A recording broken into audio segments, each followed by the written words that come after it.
ഭക്തിപൂർവം ചെയ്യുന്ന ദൈവാരാധനകളിൽ വെച്ച് ഏറ്റവും ശ്രേഷ്ഠമാണ് വ്രതങ്ങൾ എന്നാണ് പറയപ്പെടുന്നത്. പുലർച്ചെ ശരീരശുദ്ധി വരുത്തി നാമമന്ത്രങ്ങൾ ഉരുവിട്ട് ഒരു നേരം അരിയാഹാരം കഴിച്ചോ പൂർണ്ണമായ ഉപവാസമെടുത്തോ ആചരിക്കുന്ന വ്രതങ്ങൾക്ക് അതനുഷ്ഠിക്കുന്ന ദിവസങ്ങൾക്ക് അനുസൃതമായി പല ഫലങ്ങളാണുള്ളത്.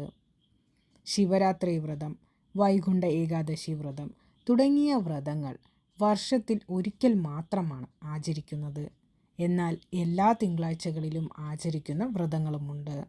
അതിൽ പ്രധാനമാണ് തിങ്കളാഴ്ച വ്രതം അഥവാ സോമവാര വ്രതം. സ്ത്രീ പുരുഷ ഭേദമന്യേ എല്ലാ ഭക്തരും വ്രതങ്ങൾ എടുക്കാറുണ്ട്. എന്നാൽ ഇതിൽ നിന്നും വിഭിന്നമായി സ്ത്രീകൾ മാത്രമാണ് തിങ്കളാഴ്ച വ്രതം അനുഷ്ഠിക്കുന്നത്. പെൺകുട്ടി ഋതുമതിയാകുന്ന സമയം മുതൽ ഇഷ്ടവര പ്രാപ്തിക്കായി ആചരിക്കുന്ന ഈ വ്രതം വൈധവ്യകാലം വരുമ്പോൾ മാത്രമാണ് മുടക്കുന്നത്. സതീദേവി ജീവത്യാഗം ചെയ്ത ശേഷം അത്യന്തം കോപാകുലനായ ദക്ഷിണമൂർത്തിയെക്കൊണ്ട് തൻ്റെ ഭർത്തൃപദം പാർവതി സ്വീകരിപ്പിച്ചത് കൃത്യമായി സോമവാര വ്രതം ആചരിച്ചിട്ടാണ്. അതിൻ്റെ തുടർച്ചയെന്നോണം ശിവപ്രീതിക്കായി സ്ത്രീകൾ തിങ്കളാഴ്ചകളിൽ വ്രതം എടുക്കുകയും ക്ഷേത്ര ദർശനം നടത്തുകയും ചെയ്യുന്നു. 12 തിങ്കളാഴ്ചകളിൽ തുടർച്ചയായി വ്രതം എടുക്കുന്നത് വിവാഹം നടക്കാൻ സഹായിക്കുന്നു എന്നാണ് വിശ്വാസം. പല കാരണങ്ങളാൽ മുടങ്ങിപ്പോകുന്ന വിവാഹം ഉത്തമനായ വരനെ കണ്ടെത്തി നടക്കുവാൻ ശിവൻ അനുഗ്രഹിക്കും. തിങ്കളാഴ്ച വ്രതം എടുക്കുമ്പോൾ ഏറ്റവും പ്രധാനം മനഃശുദ്ധിയാണ്. മേടം, ഇടവം, വൃശ്ചികം, ചിങ്ങം എന്നീ മലയാള മാസങ്ങളിലെ തിങ്കളാഴ്ച വ്രതാനുഷ്ഠാനം ഏറെ ഗുണകരമാണ്. ഇതുപോലെ തിങ്കളാഴ്ചയും രോഹിണി നക്ഷത്രവും ചേർന്ന് വരുന്ന ദിവസത്തെ വ്രതം ഏറെ വിശിഷ്ടമാണ്. ഈ ദിവസങ്ങളിൽ വ്രതം എടുക്കുന്നത് കൊണ്ട് ദാമ്പത്യ ജീവിതത്തിൽ എന്ത് ആഗ്രഹിച്ചാലും ലഭ്യമാകും എന്നാണ് പറയുന്നത്. ദാമ്പത്യ പ്രശ്നങ്ങൾ തീർക്കുന്നതിനും ഭർത്താവും സന്താനങ്ങളും കാരണം കുടുംബത്തിന് ഉന്നതി ഉണ്ടാകാനുമെല്ലാം തിങ്കളാഴ്ച വ്രതം ഗുണകരമാണ്.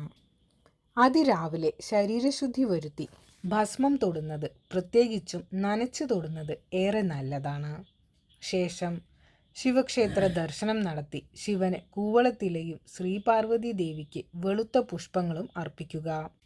ഇത് ഭർത്താവിൻ്റെ ഐശ്വര്യത്തിനും സന്താന ഭാഗ്യത്തിനും മംഗളഭാഗ്യത്തിനും ഉത്തമമായി കരുതുന്നു. സാധാരണ തിങ്കളാഴ്ച ഒരിക്കലായിട്ടാണ് വ്രതം ആചരിക്കുന്നത്.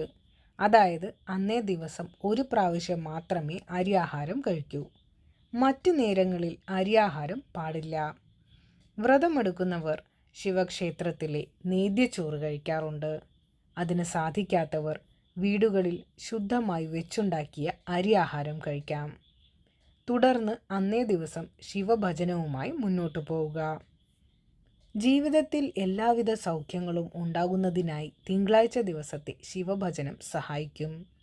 ശിവന്റെ മന്ത്രങ്ങൾ ഉരുവിട്ട് ശിവക്ഷേത്രം വലം വയ്ക്കുന്നതും വിളക്ക് കൊളുത്തി ശിവഭജനം നടത്തുന്നതും പൂജ നടത്തുന്നതിന് തുല്യമായി കണക്കാക്കുന്നു. എന്നാൽ വ്രതമെടുക്കുമ്പോൾ ശിവപാർവതി മന്ത്രങ്ങൾ ചേർത്ത് വേണം ശിവനെ ഭജിക്കാൻ. കാരണം ദാമ്പത്യ സൗഖ്യത്തിനായാണ് ഈ വ്രതം. പരമശിവന്റെ പകുതി ശരീരം ശ്രീപാർവതി വസിക്കുന്ന ഇടമായി കണക്കാക്കപ്പെടുന്നു. ആയതിനാൽ ശിവപാർവതിമാരെ ഒരുമിച്ച് ഭജിക്കണം. ഇത് ഇരട്ടി ഫലം നൽകും. നമഃശിവായ ശിവായ നമഃ എന്ന മൂലമന്ത്രത്തെ 108 പ്രാവശ്യം ജപിക്കുന്നത് ഐശ്വര്യദായകമായി കരുതപ്പെടുന്നു. പൊതുവെ വ്രതാനുഷ്ഠാന ദിനം ജപിക്കുന്നത് ഈ മന്ത്രമാണ്. ശിവപുരാണവും ദേവീ മാഹാത്മ്യവും അന്നേ ദിവസം ജപിക്കുന്നത് ആഗ്രഹിക്കുന്ന ഫലം നൽകും. ഈ ദിവസം ക്ഷേത്രത്തിൽ പിൻവിളക്ക്, ധാര, കൂവളമാല, സ്വയംവര പുഷ്പാഞ്ജലി, ഉമാമഹേശ്വര പൂജ എന്നിവയെല്ലാം നടത്തുന്നത് ഏറെ ശ്രേഷ്ഠമാണ്. തിങ്കളാഴ്ച വ്രതത്തിൻ്റെ ഐതിഹ്യം എന്ത് എന്ന് നോക്കാം.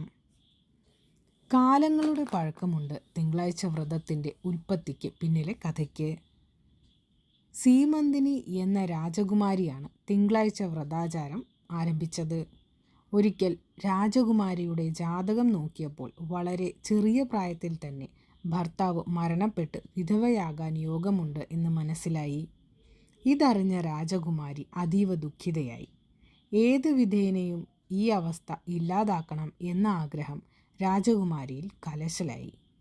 അതിനുള്ള മാർഗമായി രാജകുമാരി തിരഞ്ഞെടുത്തത് ശിവപൂജയായിരുന്നു. ഒരു തിങ്കളാഴ്ച പോലും ഒഴിവാക്കാതെ രാജകുമാരി പ്രാർത്ഥനയോടെ വ്രതം ആരംഭിച്ചു. അങ്ങനെ ജാതകം വകവയ്ക്കാതെ ശിവനിൽ വിശ്വാസം അർപ്പിച്ചുകൊണ്ട് സീമന്തിനി വിവാഹിതയായി. വിവാഹശേഷം തോണിയാത്രയ്ക്ക് പോയ രാജകുമാരൻ മുങ്ങിപ്പോയി.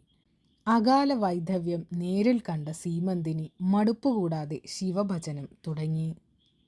തോണി മറഞ്ഞ് നിലയില്ലാത്ത വെള്ളത്തിൽ താഴ്ന്ന് കുമാരനെ നാഗകിങ്കരന്മാർ കെട്ടിവലിച്ച് നാഗസഭയിൽ എത്തിച്ചു.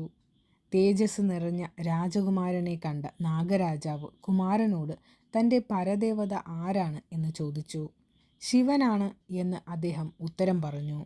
ശിവഭക്തയിൽ സന്തോഷമായ നാഗരാജാവ് രാജകുമാരനെ ആപത്തൊന്നും കൂടാതെ ഭൂമിയിലെത്തിച്ചു. അങ്ങനെ സീമന്തിനിക്ക് ഭർത്താവിനെ തിരിച്ചു കിട്ടുകയും വൈധവ്യം ഇല്ലാതാകുകയും ചെയ്തു.